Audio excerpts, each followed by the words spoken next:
years, the bodies of black children had been found in the woods, then the rivers of Atlanta, Georgia. In all, more than 24 victims, most of them strangled.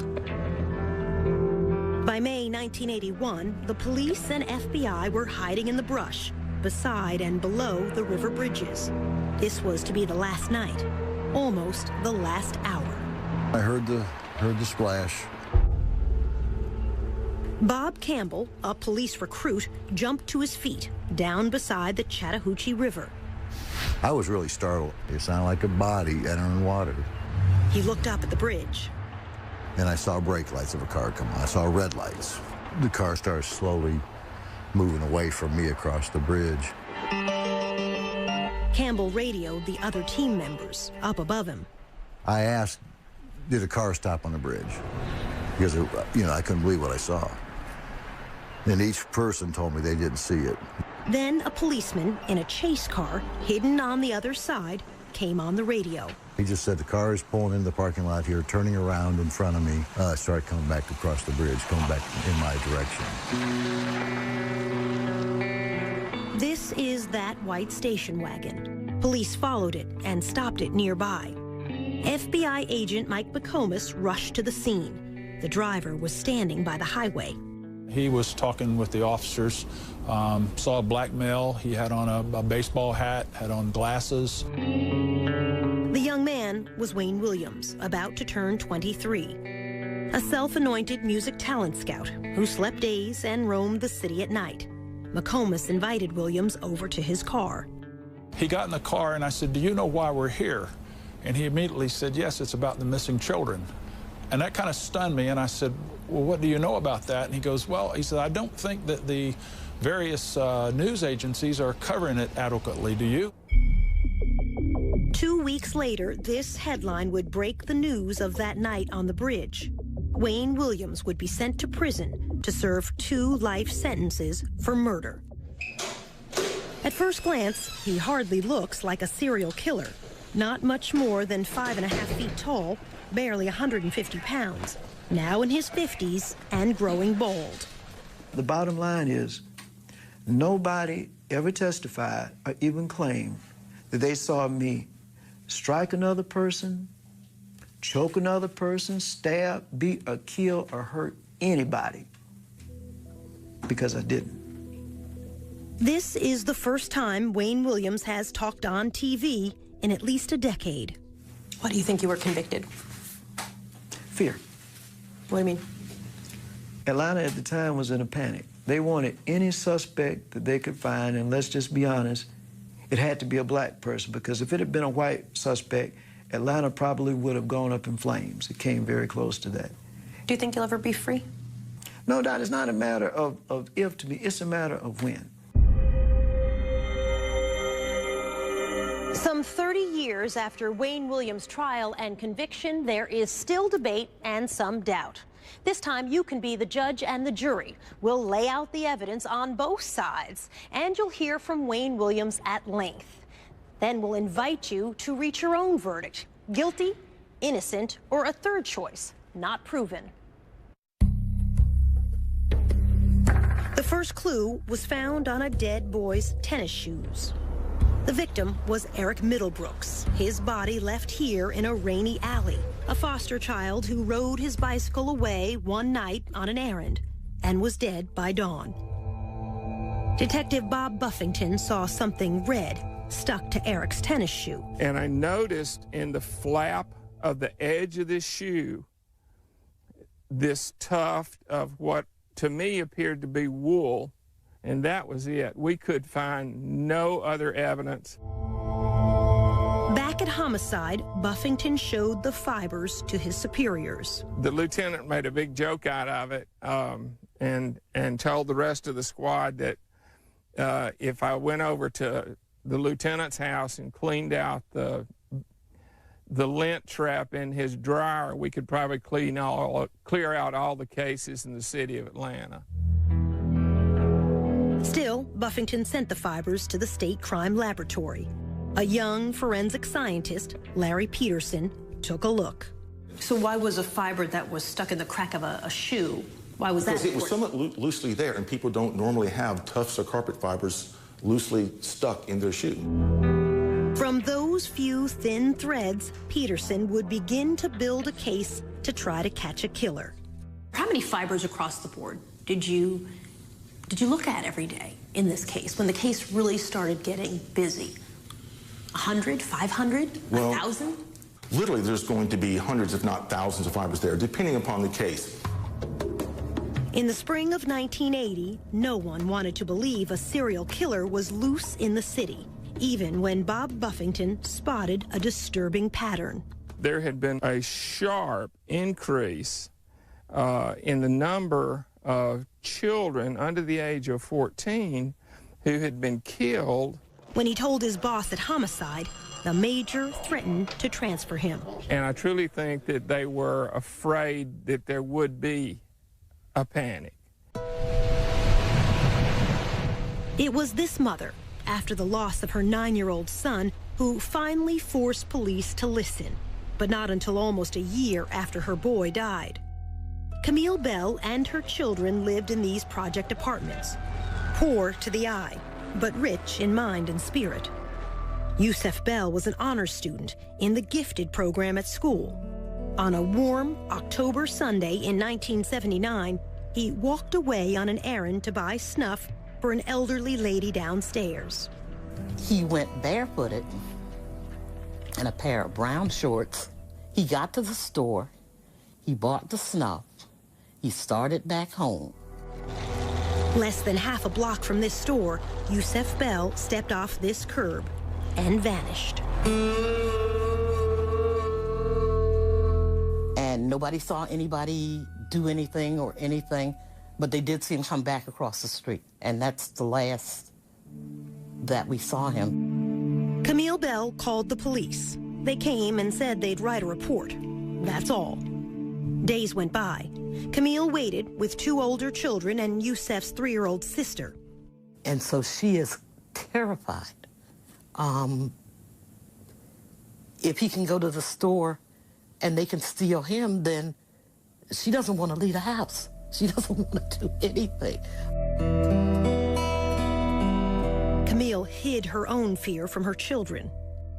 And you've got to hold them together so you can't act as scared as you are. The body of Yusef Bell was found in an abandoned schoolhouse. His body would not turn up for another month. Yusef Bell had been strangled. All of the what could have been, should have been, and probably would have been was taken away. And we'll never know now because somebody decided that it was all right to just kill a little kid because they wanted to. For a long time, the 3-year-old would look for Yusef every time it was a foggy day. And we'd go out into the fog, and she would go as far as she could into the fog. And I'd say, come back here. And she'd say, I got to go find my brother. And she said, the clouds came down, so Yusef can come down. The child, her mother said, had confused the fog with heaven.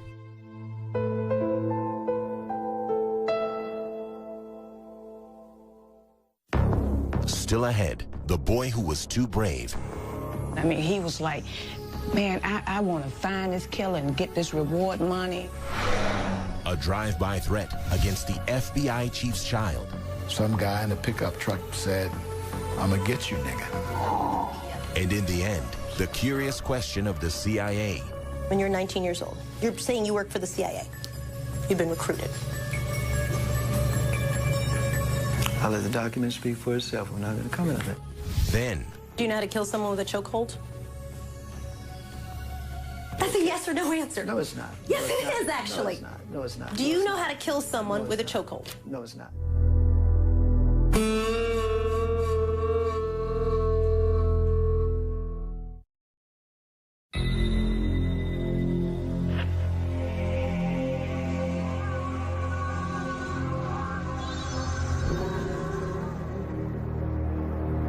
In the spring of 1980, police were still reluctant to listen to Camille Bell.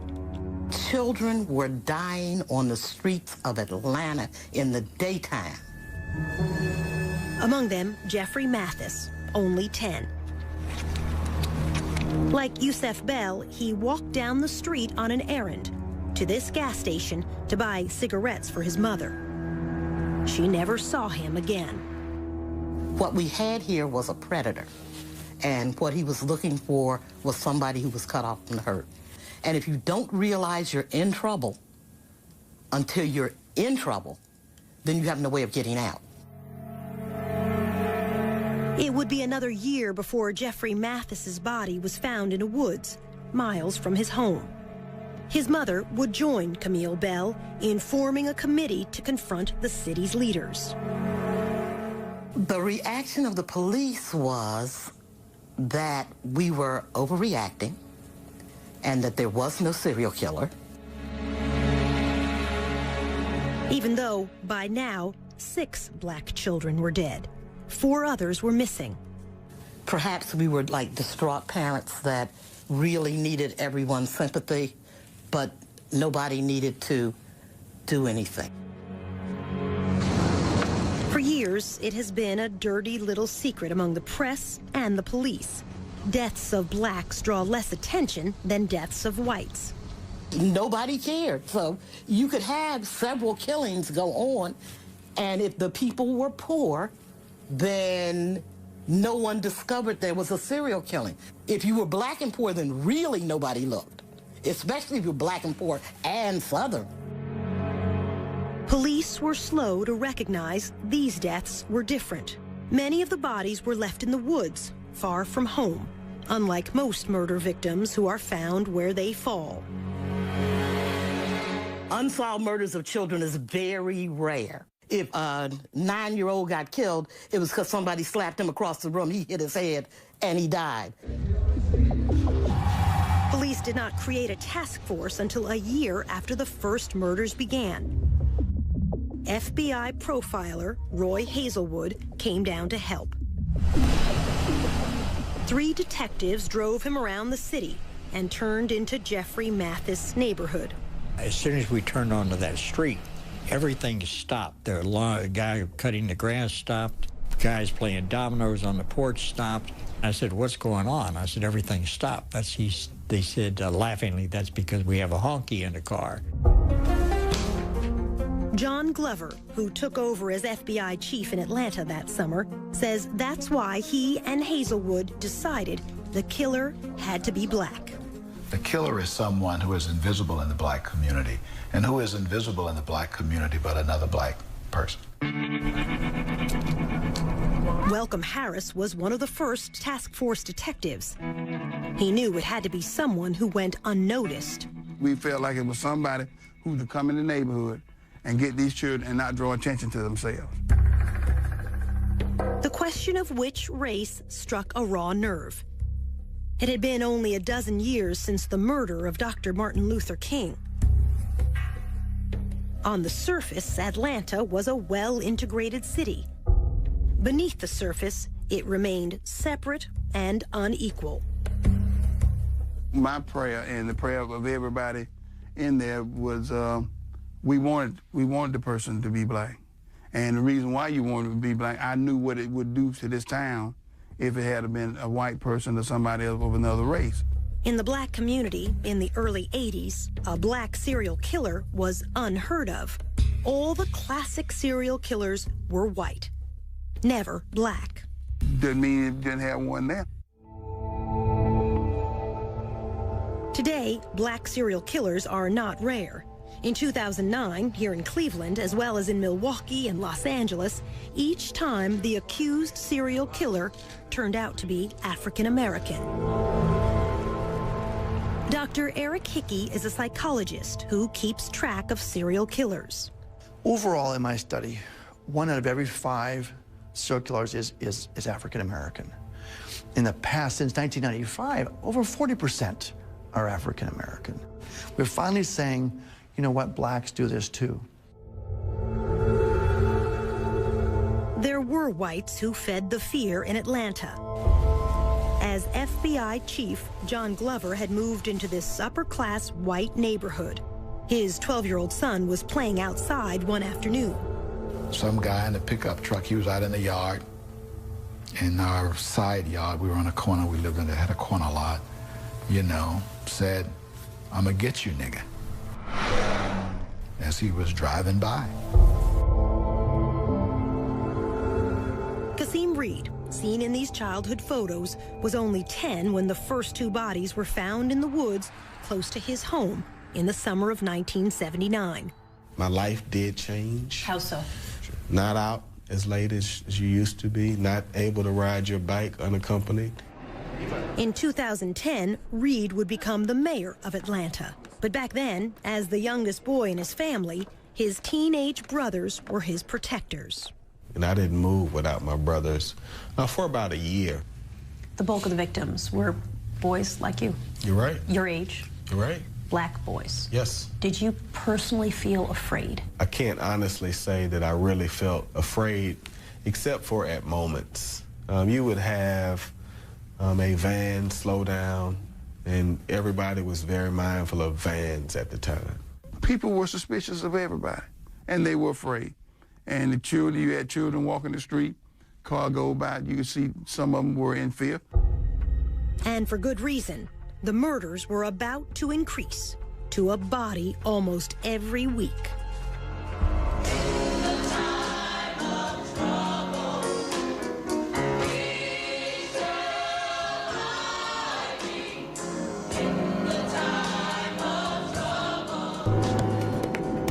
Coming up, a creature of the night. Being an ex-news reporter and all, you know, nighttime is me. That's the time I'm out most of the time. And a mystery within a mystery. He walked into the back of the studio and he had horrible scratches on his arms. And he said he had fallen into a bush.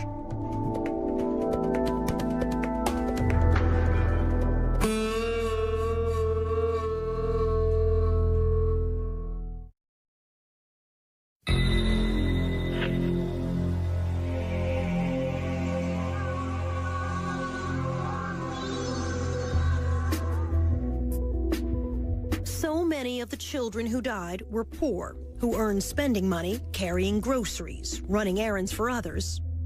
Or, like Luby Jeter, peddling car deodorizers outside this supermarket on New Year's weekend, 1981. His mother worried about his going off alone. He said he was a big boy. They had to catch him first. Luby was a good student, a sophomore in high school. A witness at the shopping center that day saw Luby with a man and helped a police artist draw this sketch, a man with a baseball cap, perhaps a scar on his cheek. Luby never came home. I believe he'd been kidnapped. Police searched the woods around Atlanta. They did not find Luby. Instead, police found two other bodies. Young boys who had disappeared 10 miles and a month apart, yet both left here at the same dumping ground. The number of known dead, now 15. The unsolved murders of so many children had become front-page news around the nation and the world. This is the reward. The city announced a $100,000 reward, soon to grow to $500,000. The task force was swamped with sketches of suspects, none of them alike, many suggested by psychics. At the state crime lab, Larry Peterson was sifting through thousands of fibers: nylon, rayon, acrylic, acetate. Is it like looking or smaller? It's like looking for multiple needles in multiple haystacks. Then, in January 1981, a breakthrough. Peterson realized they were seeing one green carpet fiber with a unique shape. This is a cross-section of that fiber, magnified many times. This particular fiber had two very, very large lobes and one short lobe. The lobes are the three ends of the boomerang shape. The shape was the most distinctive feature of the fiber. He showed me a slide taken from another carpet. This is a single tuft from the carpet, cut in cross-section. Yeah, I can't tell that's green. That's enough. Even putting the tiny fibers under the microscope didn't help me. How can you tell what color this is? Because in this green carpet, because of that light green, it looks very whitish. The color seen microscopically is not going to be identical to what the overall carpet would be. Instead, an even more sophisticated microscope So let me just open this up. can separate colors to identify a specific fiber. We took another look. Oh, now you're talking. Now, Peterson knew what to look for. When I was looking at the fiber at first, I had no idea who had made it. I just knew it was very distinctive, and I would recognize it instantly. But he didn't know where to find it. Wayne Williams was not yet on anyone's radar. He had freelanced as a TV cameraman who shot fires and overnight news. He told us, You know, I know the streets of Atlanta. I've been around a while. Being an ex-news reporter and all, you know, nighttime is me. That's the time I'm out most of the time. Now, almost 23, a wannabe music producer, he was trying to form a singing group modeled after the Jackson 5. In fact, the afternoon Lubie Jeter disappeared, Williams says this receipt shows he had an alibi, auditioning young singers from 4:30 to 8:30 that evening. The studio was a small demo studio. Kathy Andrews was co-owner of that studio. To my best recollection, he auditioned young kids for a group that never existed. They were roughly as young as 8 and as old, for the kids, they were as old as 11 or 12. Now living in another state, Kathy Andrews did not want her face shown because of what she saw on another day at her studio.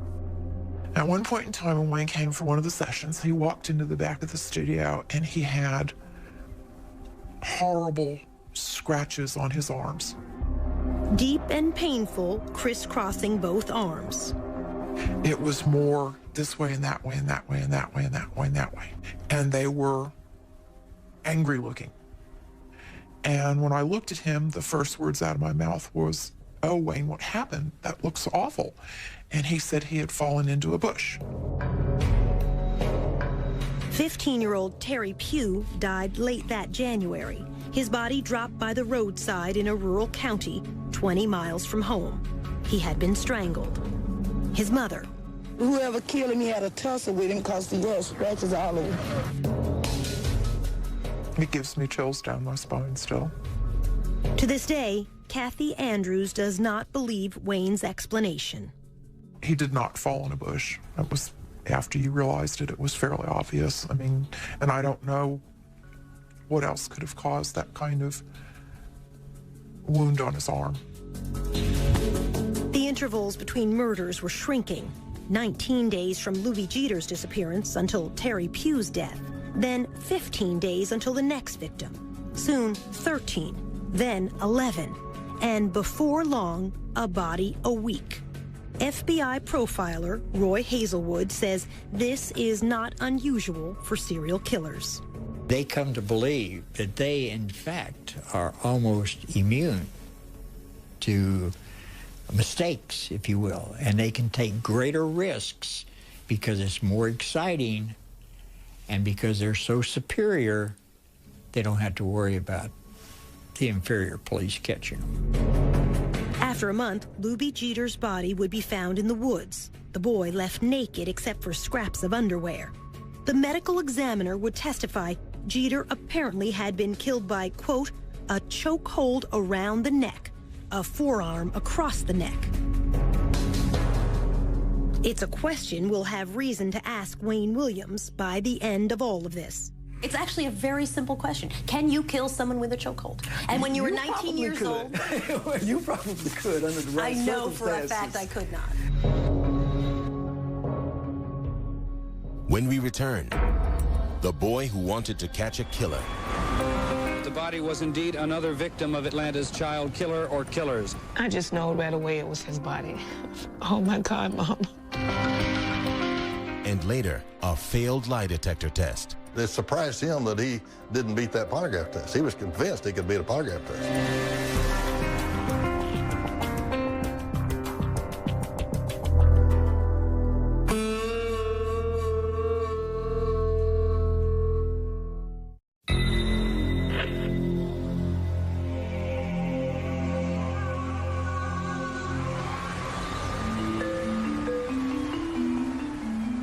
There's yet another twist in the missing and murdered children case. Atlanta is a city of frustrations and fears. As the number of missing and murdered children grows. That the body was indeed another victim of Atlanta's child killer or killers. We're told that the child... Patrick Baltazar was the kid who was convinced he could catch a killer.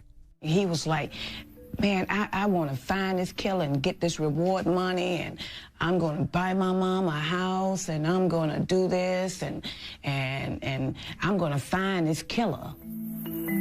His stepmother, Sheila Baltazar, was worried.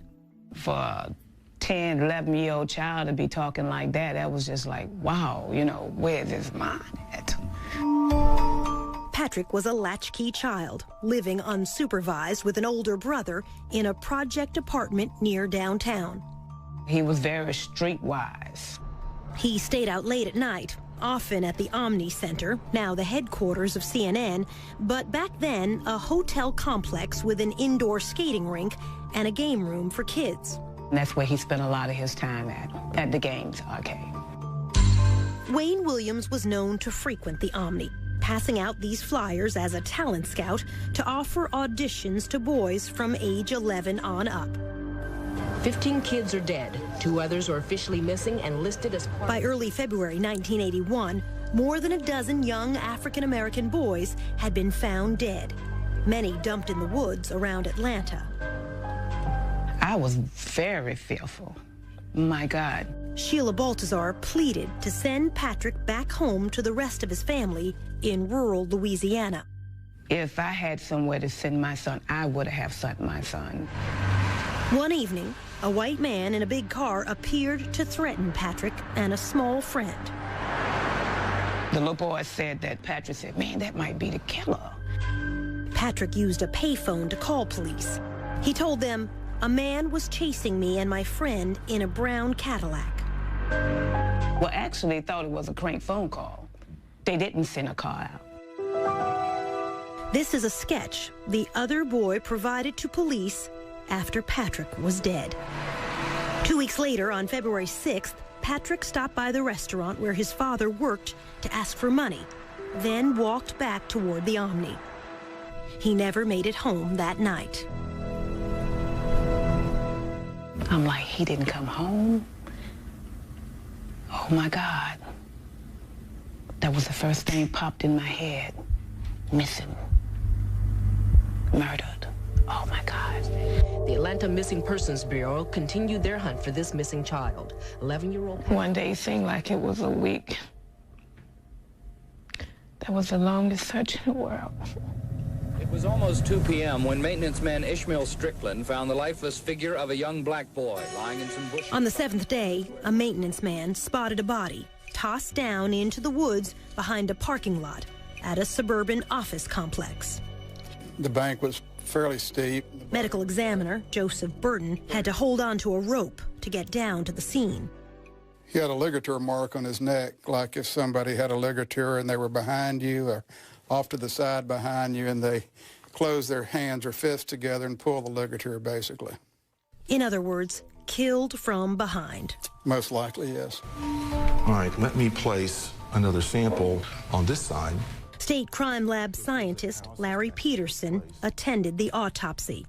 I can recall at one autopsy pulling a fiber off of one of the victims. It was a green carpet fiber, and mounted the sample on a slide, went over and looked under the microscope and went, it's the same one.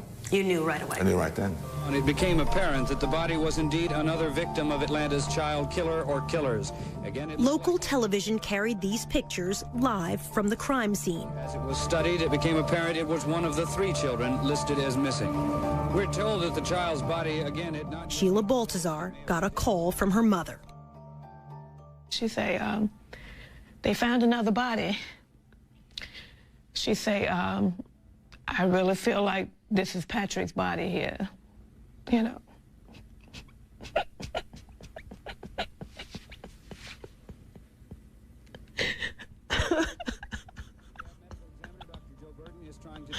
Oh my God. But if he is one of the 3 missing children, the chances are strong that he was 11-year-old Patrick Baltazar, who disappeared 1 week. Mrs. Baltazar and her husband went to the funeral home to identify their child. They told me he had struggled you know, for his life. And seeing the print, you know, the rope print across his neck, all the way right in the front.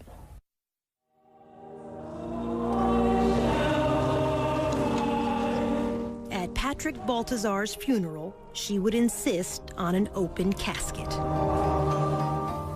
I just wanted the world to see that this child could have been anybody's child. Patrick's fifth-grade classmates wrote a poem, read at his funeral.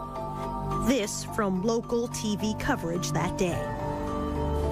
Patrick Balthazar, our schoolmate, you came to school, though sometimes late, but you were never mean to anyone. You tried to help people and thought it was fun.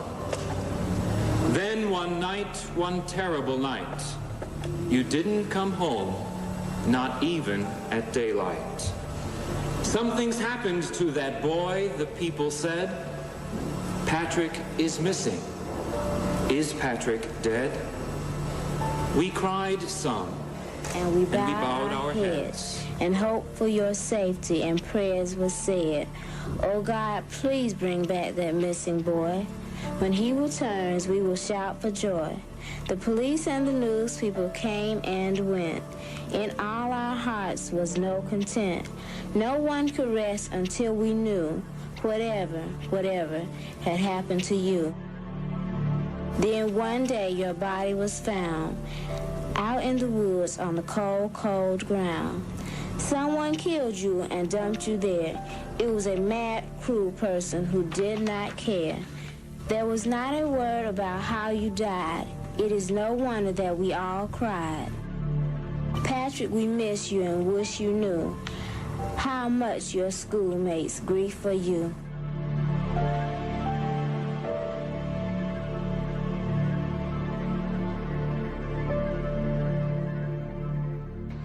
Just ahead, the Klan under suspicion. It was an entire family of brothers that were involved in the Klan. And then a disappearing nylon cord. Could have been the murder weapon, as far as I know.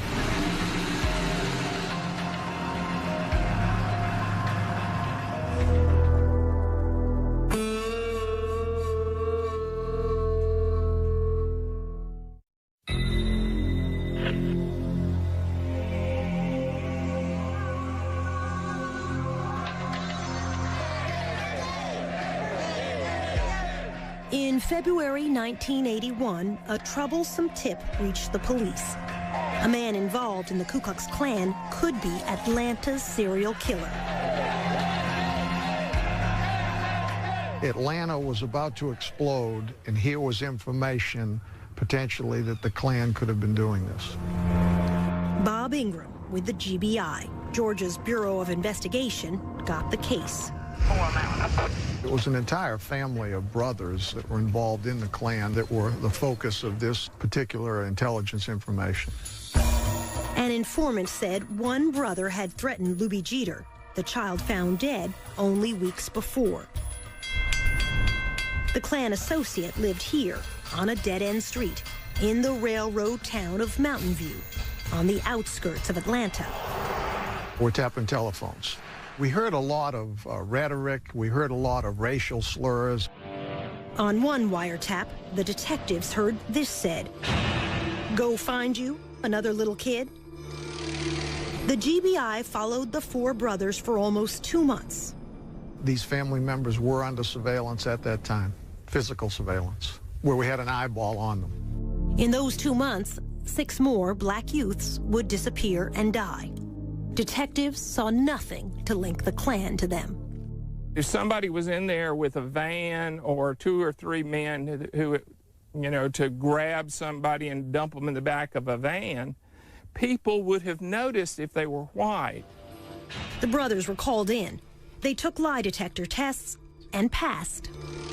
They were polygraphed and cleared as to their involvement in the killing of Atlanta's children. Clearing the Klan didn't stop the murders. JoJo Bell was one of the victims who vanished during the surveillance. He used to hang out at this seafood carryout place. Manager Richard Harp. You come here and do anything, I'll give him $1 or $2. Just long enough he get money to go to show or get money to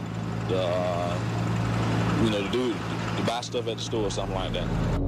JoJo Bell, unrelated to Yusef Bell, came by Captain Pegg's one last time. About 3:30, 4 o'clock Monday, he came by and stuck his head in the door.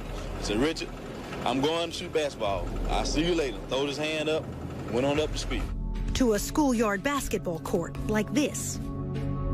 This witness, Eugene Laster, knew JoJo and saw him leave the game. He said JoJo left in a station wagon that looked like this. Laster testified he got in the car, got in Wayne's car. In court, Laster would identify Wayne Williams as the driver. Eugene Laster. Okay. He's pretty much an eyewitness. Said that you gave a ride to JoJo Bell in your station wagon. Okay. Did you? No, I did not. You never gave a ride to JoJo Bell? No, I did not. Williams did not deny he was the driver. He instead insisted his passenger had to be someone else. JoJo Bell was never to be seen again. But it would be horrendous if another child dies, period.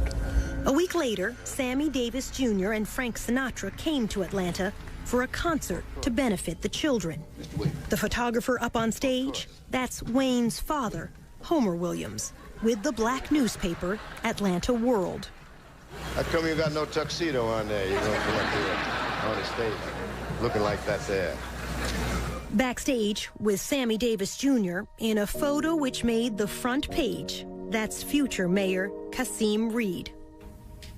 I remember that. It was so cool meeting Frank Sinatra. As a young child, Reed would help the volunteers searching Atlanta's woods every Saturday.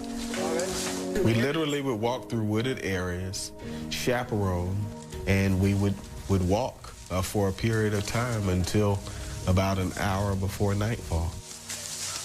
But now, a new twist in the murders. Patrick Baltazar, the 20th victim, would be the last child to turn up in a wooded area.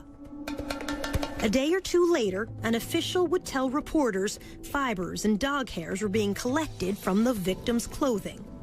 The next child to die would be found in a river, wearing nothing but underpants. Fewer clues now for Larry Peterson. We're talking maybe a dozen or dozens of fibers as opposed to hundreds or potentially 1,000 fibers. The 13-year-old victim was found beneath this bridge over the South River in Atlanta's suburbs. A driver crossing that bridge earlier in the week saw a man leaning over the railing. It turned out to be the same afternoon JoJo Bell disappeared. At trial, the witness said the man was Wayne Williams. JoJo's body would not be found for 7 more weeks, until Easter Sunday. It had floated far down the South River, almost into another county. He also had nothing on but underwear, basically.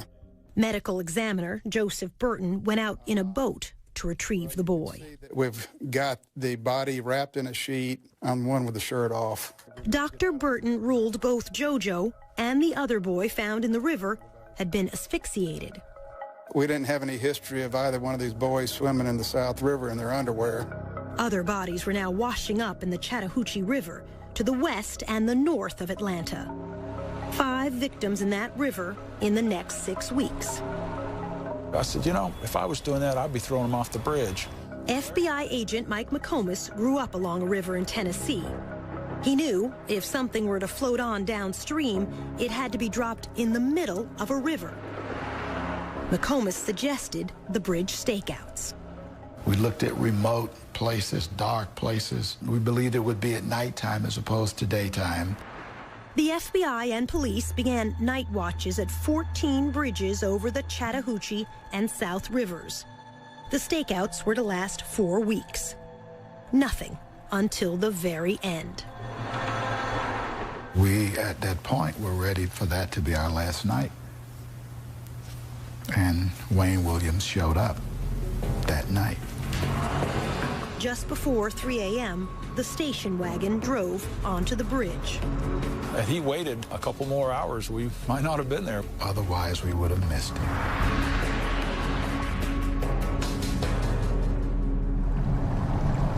Next, the night on the bridge. You said, I know this is about those boys, isn't it? Correct. That's what I said. Pretty damning statement, don't you think?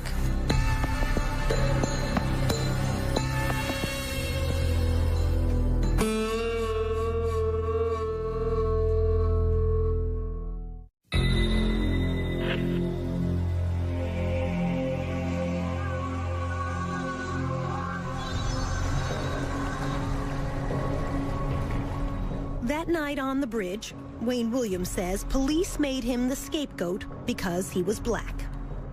Soledad, when this case happened, if those police had arrested a white man, Atlanta would have erupted, as well as several major cities. You possibly would have had another race war. No, said the FBI chief. On the Atlanta Police Department side, they were looking for a white guy. So why would all of a sudden the black guy be considered a scapegoat? Williams disputes almost everything police witnesses said about that night. What happened that night on the bridge? Okay, in the first place, and I'm not being facetious, but nothing happened on the bridge. That's the whole misconception. As he tells it, there was no splash. He never stopped and didn't turn around. So you never stopped on the bridge? No, I didn't. You didn't throw trash? No. You didn't throw anything? No, I did not. You didn't throw a body? Definitely not a body, no. His story. I crossed the bridge. I turned off briefly after I crossed the bridge at what I called a liquor store. Williams said he pulled into the parking lot only to look up the phone number of a singer he was trying to locate at that hour. I turned back on the highway. I went to a Starvey Marvin store. I used the telephone, and I came back. The call didn't go through. I got some recording, this number's not in service, and I said, well, this is a prank. This is the closest thing to an address he had for the singer he said was Cheryl Johnson. The FBI looked hard and could never find her. It says to me that Cheryl Johnson didn't exist and he made it up. Williams says only after that call from a gas station did he turn around to cross back over the bridge again. Police would stop him moments later. You said, I know this is about those boys, isn't it? Correct. That's what I said. Pretty damning statement, don't you think? No, I mean, the perception in Atlanta was, at the time, kids were missing, and I think, if I'm not mistaken, the perception was a lot of young males were missing, and that's what I asked myself. This is about those kids, or boys, or something like that, isn't it? Remember what FBI agent Mike McComas said he saw when he got to the scene? Saw a black male. He had on a baseball hat. This is the sketch provided by the witness who saw Luby Jeter talking to a man the day Luby disappeared and died. McComas had never seen this until we came back to show it to him nearly 30 years later. This is a real strong resemblance to the person that I talked to, Wayne Williams. He had on a baseball cap. His hair was in an afro, so this just looks like him. Williams agreed to let McComas search his station wagon. On the floor, in the front of the back seat, he saw... There was a nylon cord. The best that I could describe the nylon cord was a ski rope type, the woven type, and it was, my guess, about 24 inches long. No. Williams denies there was any such cord. Because if that rope had been in the station wagon that night, I'm sure they would have taken it. The fact that I didn't confiscate it doesn't make it go away. It was there. The nylon cord would never be seen again. Could have been the murder weapon, as far as I know. Yet, FBI supervisors decided to let Wayne Williams go that night. Well, first, we didn't have a body. So, secondly, there was no one who saw Wayne Williams outside of his car. There was no one that saw him throw anything overboard. 2 days later, only a mile downstream from that bridge, another body. After 2 years, one suspect now, Wayne Williams.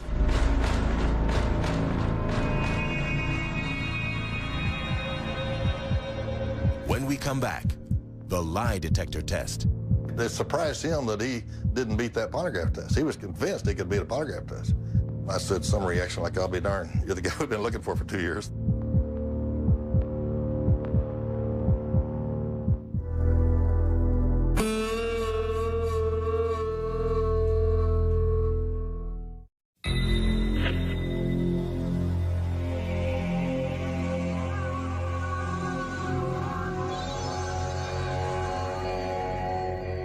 The second day after Wayne Williams was seen on the Chattahoochee River Bridge, the body of Nathaniel Cater washed up downstream.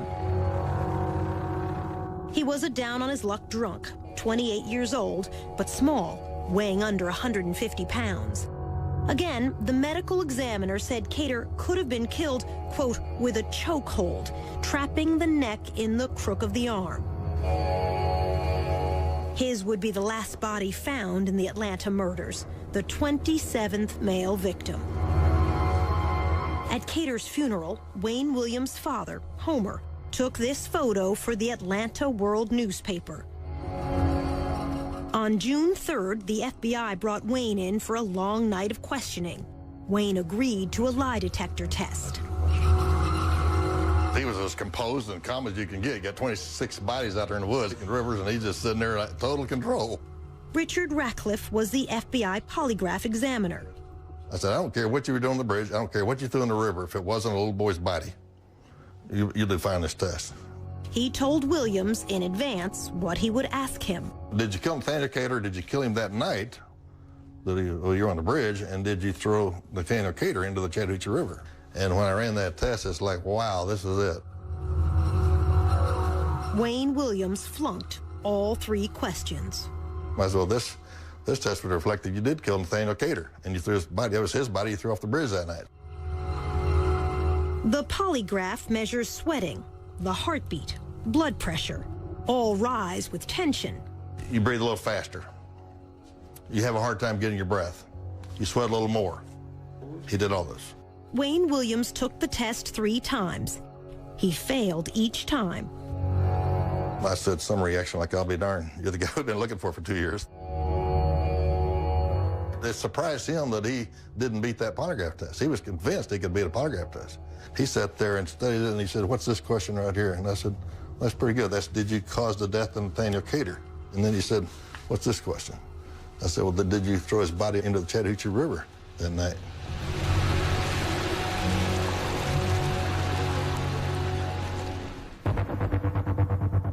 With the media waiting outside the FBI, the mayor's spokesman, Angelo Fuster, was called in to handle the press. And in comes Homer Williams. Fuster asked Homer, a press photographer, why he was inside the building, trying to get a scoop on the suspect. And he said, no, that's my son. And I thought, oh, geez. Homer told Fuster. They detained him and impounded my car for littering. They detained him for littering, is what he said. And I said, that doesn't sound right. This is at night. And I said, littering? He said, yeah, he was driving over this bridge and he stopped to throw some garbage and boy, they rushed him and stopped him. And at that point I said to him, Homer, I don't think you need to talk to me anymore. We asked Wayne Williams about throwing garbage off the bridge. He denied his father ever said that. Your father said you stopped to get rid of some trash. No, my father never said that. I never said that, and my father never said it. While father and son were inside the FBI, evidence technicians were combing the Williams home. The FBI's top fiber expert, Harold Dedman, led the search. In Wayne's bedroom, he took clippings from a purple bedspread and from a yellow blanket. The yellow blanket was located under Wayne Williams' bed. On the floor, a green carpet. This is a blow-up of those carpet fibers. They're the only company to produce a fiber like this. But Larry Peterson was still in the dark. I had no idea there was a bridge incident. He had been called to the FBI office to help search this station wagon, but not told why. Then he spotted FBI techs returning from their search, and so he went out to the home to snip fibers for himself. Saw the green carpet. Did you feel this is it? You know, I really didn't. Because it was a middle-class home, a young man living with his parents. But Peterson thought, I'm going to run these back to the lab and just look. I started with the green carpet. Once I put that sample under the microscope, I mean, I knew instantly that that was it. You knew that they had the killer. I knew that was it. And I had made hundreds and hundreds of comparisons to carpeting and various suspects and environments before, and nothing was even close until that night. Did you stand up from your microscope and scream, "Hallelujah, we've caught the guy"? I really did just want to say, oh my God. Still, Wayne Williams was allowed to go home that night. And I make a couple of other errands, so I was in the area, and I just decided. In the morning, Wayne Williams called in reporters and TV crews, who agreed not to show his face. He asked what was dropped in the river. Nothing. He acknowledged he failed a lie detector test. Then, asked about the victims, Wayne Williams said this. Some of these kids are in places they don't have no business being at certain times of the day and night. Some of them don't have no kind of home supervision, and they're just running around in the streets wild. And I'm saying, when you're doing that, that's not giving anybody a license to kill, but you opening yourself up for all kinds of things. We asked Wayne what he meant. When you say, that's not giving anybody a license to kill, but you're opening yourself up for all kinds of things. My point is very simple. All right, if you're out roaming the streets, like not all of these, but some of these victims were, you put yourself in a position for bad things to happen. For days, the district attorney was reluctant to take Wayne Williams to court based on fibers alone. While he hesitated, the FBI, police, and media all kept a watch on Wayne. In this parking lot one day, he showed an angry face to a CNN camera crew. Well, hey, I'm telling you to quit following me, because I'm saying at this point you're following me and you're on private property. And if I were you, I'd get the hell off. Finally, on Father's Day evening, 1981, detectives arrived to arrest Wayne Williams for the murder of Nathaniel Cater. Once he disappeared in the back of this police car, Williams would never be free again, to this day.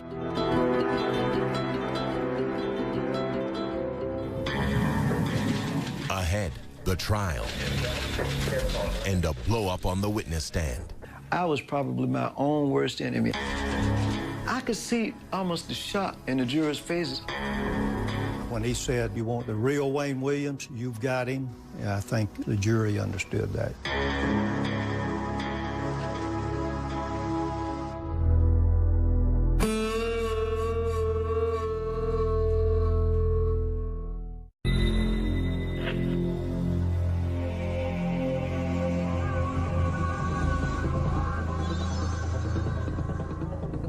Wayne Williams would go on trial at the start of 1982.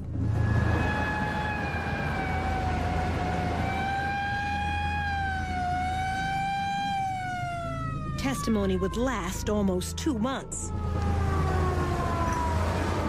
It would be a trial like no other before. A case built on fibers. No fingerprints, no murder weapon, no apparent motive. Now remember, you're one of the jurors. 3 choices: guilty, innocent, or simply not proven. This time, the verdict's yours. Mary Welcome was Wayne Williams' defense attorney. Good morning. Good morning. How are you? This was her first murder trial. What was he like when you met him? A most unlikely killer. Yeah? Why? Because he just didn't appear to be the kind of person that could strangle anyone or have the strength to. To her, Wayne Williams seemed gentle, childlike. One day I left him in jail. I said, Wayne, is there anything I can bring? Would you like anything? He said, would you bring me some bubble gum? Williams was charged with and tried for only 2 murders, Nathaniel Cater and Jimmy Payne, both adults found in the same area of the Chattahoochee River. Cater's body was nude, but his hair was caked with mud. Digging through that silt, I was able to recover dog hair and fibers that were close to his scalp. The dog hair was consistent with Sheba, the Wayne Williams family dog. In Cater's hair was one of those unusual green carpet fibers. Under a microscope, Peterson could see the boomerang shape, just like those in the Williams family carpet. This is an actual piece of that carpet, which the FBI's Harold Dedman said was quite rare. It's got an unusual carpet fiber. It was manufactured for a limited amount of time. It was a 10-year-old carpet. On Jimmy Payne, the other victim, Dedman found yellow rayon fibers stuck to his cotton shorts, fibers consistent with the blanket under Wayne's bed. I personally took the cutting from the yellow blanket that was under the bed. This evidence slide contains the yellow blanket fibers that Dedman clipped that night, magnified by our own video camera. But when Larry Peterson had returned that June for a second search a couple weeks later, there was no yellow blanket to be found that I could find. There are a lot of things in your case that disappeared. Mm-hmm. You had a lot of disappearances. Mm-hmm. Yellow blanket Yes. disappeared. In the first place, there was never a yellow blanket. There were fibers of a yellow blanket. There were fibers alleged to have come from a yellow blanket. Nobody's been able to produce a yellow blanket because, quite simply, and I'm just being very blunt with you, there was no yellow blanket. Or maybe you got rid of it in between the first time they searched and when they come back. It seems like to me, if I were a police officer, I would have confiscated the blanket too. It doesn't make sense. the prosecution was allowed to bring in 10 other deaths. Among them, Patrick Baltazar, Eric Middlebrooks, JoJo Bell, to try to show a pattern. This is a chart showing fibers that were recovered from the body of Patrick Baltazar. Fibers consistent with that blanket, with Wayne Williams' bedspread, the green carpet, hair from Wayne's dog, plus a leather jacket. The jacket was, as I recall, was hanging in his closet. And, Dedman told the jury, 2 human hairs were found inside Patrick Baltazar's shirt. These 2 hairs were consistent with originating from Williams.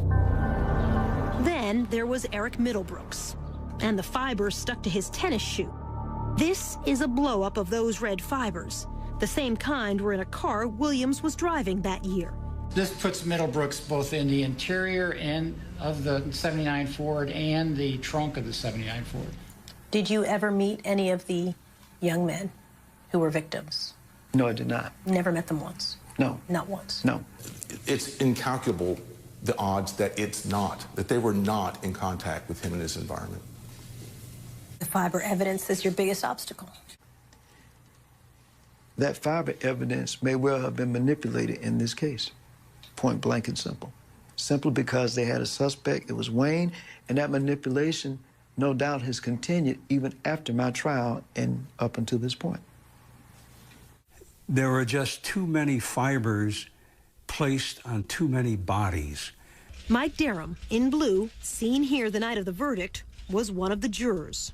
What would the chances be of finding the same, all of these fibers? The chances would be just astronomical. This witness, Robert Henry, did place Williams with the very last victim, Nathaniel Cater. Henry worked with Cater. He said he saw him leaving this theater with Wayne Williams on the night of the bridge incident. Henry has no doubt, even today, about what he saw. We were holding hands, you know, like male and female. Well, if you were holding hands with one of my co-workers and both of you are males, what am I supposed to do? Turn my head? What's up, people? The next time I saw him, he was in the courtroom. When Wayne Williams took the stand, he swore he never met Nathaniel Cater. On the evening Henry said he saw them, Wayne testified he was home. sick and asleep in bed. His mother and father, now deceased, backed him up. Homer Williams said he had the white station wagon until almost midnight. Under cross-examination, in his third day on the stand, Wayne Williams blew up at prosecutor Jack Mallard. That morning, he was a complete different person. Immediately, he started attacking. He came out of the chute like a bull. When he said, you want the real Wayne Williams, you've got him, I think all of us, the jury, understood that, yeah. I was probably my own worst enemy. I was an arrogant, bus-headed idiot at the time, and I played right into these people's hands. I could see almost the shock in the jurors' faces if they said, my God, is this the same Wayne that was up here yesterday? I could see that. Patrick Baltazar's stepmother was watching in court that day. I'm like, this man gotta be crazy. This man, I mean, it's like he's saying, you know, yeah, I killed him, but you better prove it. You know, can you prove it? He was doing everything he can to outsmart everybody. And it was like, I did it, but can you prove I did it? Camille Bell, Yusef's mother, believed Wayne to be innocent. She feels that last day on the witness stand convicted him. And then when he flared off, then they were ready to say, well, okay, so he does have fire. When you got angry with the prosecutor, you said, you're a drop shot. I called him a drop shot. What's a drop shot? What's that mean? Quite simply, in our vernacular, a drop shot is a guy who's not worth much of anything. You know, just drop him and shoot him and get him out of the way. In other words, you're useless. We reminded Wayne that he also called poor black children on the streets the same thing, drop shots. That does not make me a murderer simply because I said somebody is a drop shot or because I called him a drop shot. That does not make Wayne Williams a murderer because I say somebody is a street urchin. You know, come on, we're talking about murder. The fact is, I didn't kill anybody. The jury didn't come back until late the second evening. The verdict, guilty, on both counts of murdering the two adults, Cater and Payne. Wayne Williams was sentenced to serve 2 life terms. People only wanted to look at the negative side because they wanted in their heart for this case to be over and for Wayne to be the Atlanta monster. They wanted closure at any cost. Leaving court, Homer Williams walked by the prosecutor's table. He looked at us and called us sons of bitches. Still to come, no verdict in the deaths of any of the children. Even if it takes 30 trials, I don't care. You know, prove it.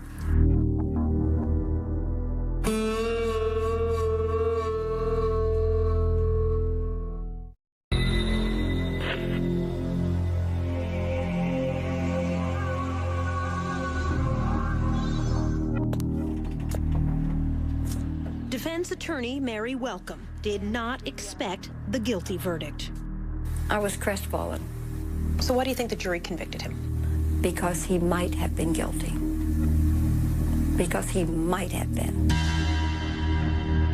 During the trial, medical examiner Robert Stivers told the jury there had been very few strangulations of black males in the years before these murders began, and none at all with bodies left in rivers or by the roadside since that night Wayne Williams was stopped leaving this bridge. They were convinced that the crimes had stopped because Wayne had been arrested. And I think what happened is people stopped looking and stopped counting. Murders have continued in Atlanta. Shootings of black men, stabbings of black women, but not strangulations like before. Not black youths dumped far from where they were killed. Detective Welcome Harris would stay on the police force another 25 years. We asked him how many more children were killed the way they were in the 80s. None that I can recall. None that I can recall. Wayne Williams' appeals would drag on for years. He almost won the first one. Georgia Supreme Court Justice George Smith helped a colleague write a ruling that would have reversed the verdict. He would have found that the evidence didn't support a conviction. That's what he did find originally. but the 5 other justices resisted. When we met, they pitched a royal fit. They were not going to overturn the conviction. The 5 of them were. In the end, all the justices, except Smith, agreed to uphold the conviction. Wayne Williams said the court was bullied into making its U-turn. I think the pressure came from as high as the White House, and we'll leave it at that. Not so, said George Smith, now retired from the court, but still practicing law in his 90s. I can't imagine that it happened in a case like this. I can't imagine it happened in any case, but certainly this case, it didn't reach to the White House. Smith did write a dissenting opinion. He said the fiber evidence fell short of scientific certainty, and the prosecution should not have been allowed to use the so-called pattern evidence on 10 other murders. I said the only similarity in the crimes in this case is the fact that all of them were dead. Smith was denounced on the floor of the Georgia legislature. I was an N lover. You know what the N stands for. Mary Welcome agreed when Justice Smith wrote the defense attorneys were ineffective. We were rendered ineffective. We were rendered incompetent because of the lack of funds, lack of time, and the lack of resources. Absolutely. Things did go wrong in the trial that should not have. An ambulance driver suggested an explosive motive for Wayne Williams. This from CNN's report at the time. Bobby Tolan said Williams asked him once, had he ever considered how many blacks could be eliminated by killing one nigger child? But unknown to either side, Tolan was not his real name. In fact, he had a criminal record. He testified under a false name, had an extensive arrest record under his real name. I'm not sure that we knew all of that at the time, or it was disclosed to us.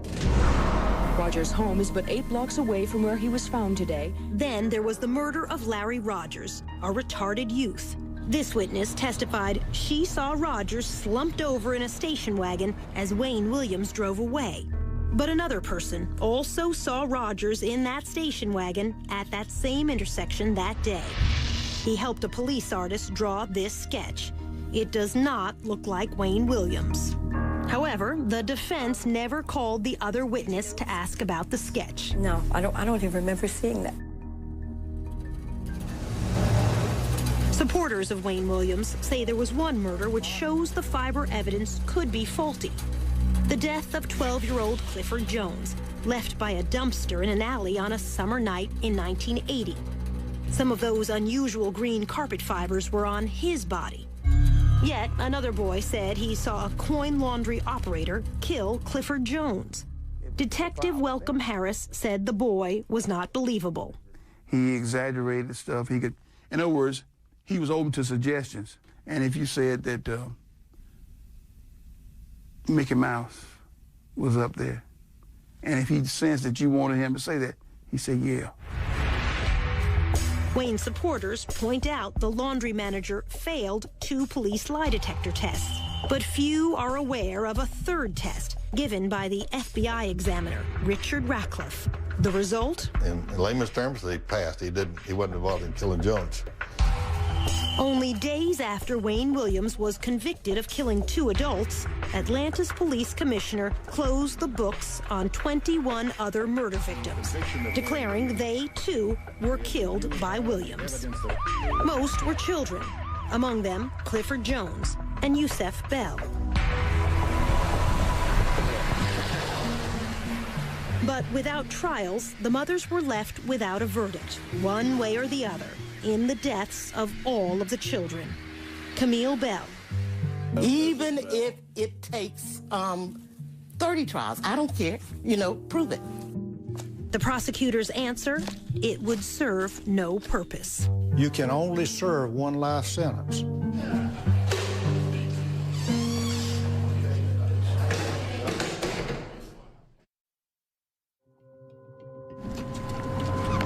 Just ahead, a new alibi that backfires.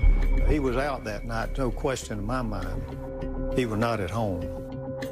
He was out and about. And after all these years, new DNA evidence. Then it probably would exclude 98% or so of the people in the world.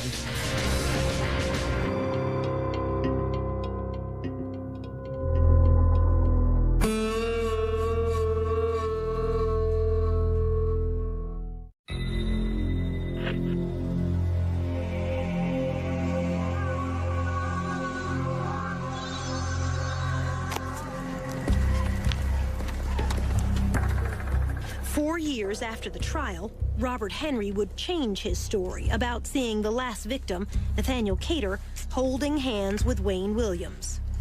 In this affidavit, Henry wrote, "If my life depended on it, I could not say the man I saw with Cater was Wayne Williams." Our producer confronted Henry with that affidavit. His signature is at the bottom. Yes, that's my handwriting. Whose words are those? They're not mine. Whose words are they? I'd rather not say. In the summer of 1986, Henry was in prison here when, he said, an associate of Wayne Williams came to see him and told him what to write. When you said, "I could not ID the face of Wayne Williams as the man I saw with Nathaniel Cater," are those your words? Those are words I was told to say. By? I'd rather not say. It might cause a problem. Could you ID the face of Wayne Williams?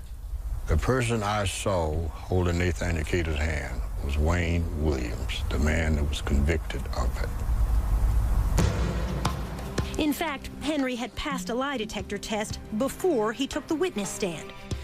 When his visitor came to see him, Henry was serving 5 years for sex crimes. His false affidavit was used in court appeals. Wayne Williams lost each time anyway. To this day, is there any question in mind whom you saw with Cater? No, it's not. It was? Wayne Williams. Robert Henry is not the only one whose story has changed back and forth over the years. So has Wayne Williams. At trial, Williams testified he was home all evening, sick in bed, when Henry said he saw him holding hands with Cater. Now, Williams says he has a different alibi for that evening. I was at a place called Hotlanta Records in College Park. Williams says he drove to that office near the Atlanta airport. He had taken photos for this poster the night before and went there to turn in this invoice to get paid. We delivered a bill and statement of services, and we were cut a check for it, and it was probably about 9 or 9:30 when I left that location. We reached Hotlanta's owner, Melvin Ware, now living in Los Angeles. He called in advance, and when he came, I went back and wrote the check behind the desk. That's where our checkbook was. But he said Williams didn't stay that long, not as late as 9. It wasn't like 5 minutes or 10 minutes. We always spent maybe a half hour or something like that. How did Wayne get to the office? He drove. I think he had his dad's car, if I'm not mistaken. Wayne's father, Homer Williams, testified he had the station wagon until almost midnight that night. But Chet Detlinger, an investigator for the defense, said Wayne told him long ago this was a lie. All he told me was he had the car, his daddy didn't have the car. Wayne said, but I had the vehicle, and I didn't want to corrupt my dad's testimony in the eyes of the jury, so I lied about it and said I didn't have it on the stand. What makes this important is what time Robert Henry says he saw Wayne and Nathaniel Cater together. It was about 9:15 and 9:30. It was on Lucky and Forsyth Street, downtown Atlanta. So at the trial, you said that you were in bed till 10 p.m. All right. You were so sick, your mother said that she had to help lie your body out on the bed. You were so sick. This is where the confusion with all of us came in. I got back from Hotlanta Records, probably about 9:30. But there's no one to corroborate that, even if his mother were still alive. Wayne said she probably didn't see him come in. Prosecutor Jack Mallard. He was out that night, no question in my mind. He was not at home. He was out and about. Less than 6 hours after Henry said he saw Williams and Cater here, police heard a splash under this bridge. Cater's body washed up downstream 2 days later. 30 years ago, there was no DNA testing. Now there is, and so new evidence. Remember those 2 human hairs found inside 11-year-old Patrick Baltazar's shirt? In 2007, the hair fragments were sent to the FBI's DNA laboratory in Quantico, Virginia. The result? The lab said it found this DNA sequence in only 29 out of more than 1,100 samples of African-American hairs in its database, less than 3%. Most important, Wayne Williams' DNA had the same sequence. I don't think they said it was a match. I think they said they could not rule out whomever the hairs were from as being the possible donor. The FBI's Hal Dedman, a DNA expert, said this finding is as strong as it can get with this particular type of testing. Then it probably would exclude 98% or so of the people in the world. Did you kill 11-year-old Patrick Baltazar? I did not kill Patrick Baltazar or anybody else. Did you ever meet Patrick Baltazar? No, I did not. Never been in contact with that kid? I don't even know a Patrick Baltazar. We offered to show the DNA findings to the stepmother, Sheila Baltazar. I can't read it. Please don't make me read it.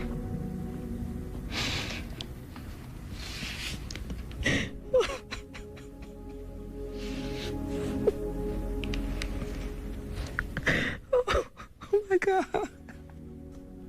So we told her what the FBI report said. Wayne Williams cannot be excluded as the source of those two hairs. She listened. Then this. Without a shadow of a doubt, I really in my heart believe that Wayne Williams killed Patrick Baltazar.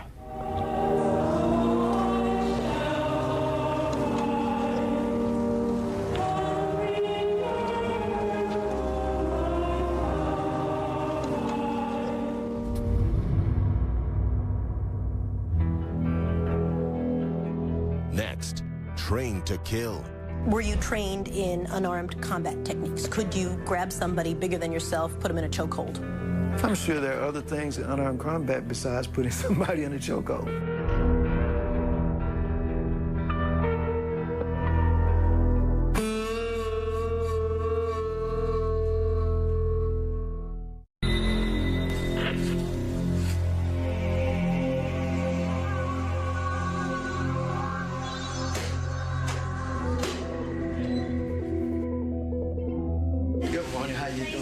When we returned to prison for our final interview with Wayne Williams, we had one question he was not expecting. What Wayne had written about being recruited for espionage training as a teenager. At a secret government camp hidden in the woods near this North Georgia lake, where he was given what could amount to a license to kill. It's called Finding Myself. What's Finding Myself? It reads like an autobiography. Go ahead, I'm still trying to see. It's a account of your CIA training. We're not going to get into that. Why not? We're not going to get into that. I got a copy of it. Yeah, but we're not going to get into that. Why not? You're just simply not going to get into that. By his account, Wayne was fresh out of high school, just 18 years old, when he was approached by an associate of an old World War II spy living in the Atlanta area and was initiated into a secret world. You're not going to answer a single question on this? No, ma'am. Is it fake? No. Is it fictional writing? No. Did you work for the CIA? We're not going to get into that. In these pages, he said he spent his summer weekends in those woods, learning how to handle plastic explosives, hand grenades, and something even more chilling. So, I'll do the talking part, and you can answer what part of it you want.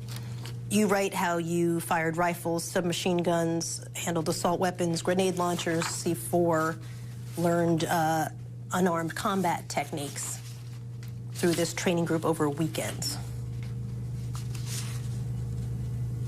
Is it true or is it false? We're not going to comment on that. When you're 19 years old. You're saying you work for the CIA. You've been recruited. I'll let the document speak for itself. We're not going to comment on that. Did you work for the CIA? I cannot comment on that. Copyright 1992 by Wayne Williams. Is this an autobiography? I cannot comment on that. In his own words, Wayne Williams said this was part of a secret plan to send young black agents into the worst trouble spots in Africa in the late 1970s. He wrote that he finished training, then withdrew from the program. Either this is a true story and you have been trained in evasive tactics, filtration techniques, weapons use, unarmed combat techniques, which would include a deadly chokehold, or it's made up. Let me ask one question. Where did you obtain that? I can't tell you that. There we talking. You're a newsman. You know the answer to that question before you asked it. Okay. All right. I will say Is it true? I mean, it's got your name on it? I will say this. Were you trained in unarmed combat techniques? Could you grab somebody bigger than yourself, put them in a chokehold? Because that's what that is. I'm sure there are other things in unarmed combat besides putting somebody in a chokehold. But when I talk to the military experts and I say to them, what exactly does that mean? That's one of the things on their list. Top 2 things, by the way. I wouldn't doubt that. So, are you trained in that or not? Let me say this. I'm asking such straightforward questions. I understand that. But again, I ask you to understand my position on this. Let's say that were true, that were the case, or let's just say that I had some experiences that I do not want to comment on today for reasons that the document says, okay? The fact is, what does that have to do with the situation today? Everything. You tell me. It has everything to do with it. Listen. A big part of the conversation when I talked to your lawyers was, could Wayne Williams grab somebody? Did he have the strength? Look how, he's not a big guy. Could he grab someone in a unarmed combat technique and kill them? And your attorneys would say to me, you met him, he's not a big guy. So if you're telling me that, yes, in fact, I was trained by the CIA, which is basically what this document says in a nutshell, on the weekends when I was a teenager, and I am trained in the chokehold technique. That's one thing. If you're telling me that, no, that never happened, but you're writing a long fantasy about being trained for the CIA in weaponry and the chokehold technique, that takes it a whole other direction. Remember, doctors said at least 2 of the victims, and perhaps more, were probably killed by chokeholds. Do you know how to kill someone with a chokehold? That's a straightforward question, isn't it? Because I can answer that. My answer would be no, sir, I do not know. Do you know how to answer? What's your answer to that? Let me say something about that. That's a yes or no answer. No, it's not. Yes, it is, actually. No, it's not. Not until the very end of our prison interview did we come close to a real answer. It's actually a very simple question. Can you kill someone with a chokehold? And when you were 19 years old... You probably could under the right circumstances. I know for a fact I could not. I know you're being facetious, but I know for a fact I could not. You don't know. But were you trained as a teenager to do that? Because that's what you're writing in this. And I get CIA, you don't want to talk about it. It's all off the record. Let me state this for the record. Okay. I think in the paper that you have, and I will say this, that it says that there was contact with a certain program. And I will say it was the Junior Officer Training Program, which was run by a certain agency, and you're correct, CIA. But I never said that I worked for them. I simply said now who's splitting hairs? That I had some contact with some person, and that's all I'm going to say. Were you trained that's all I'm in gonna these say. techniques? That's all I'm going to say. He did acknowledge it was CIA training, but said no more. So is this true, or only a fantasy in his mind? The mind of a man the courts have found to be a killer. We'll leave that question with you.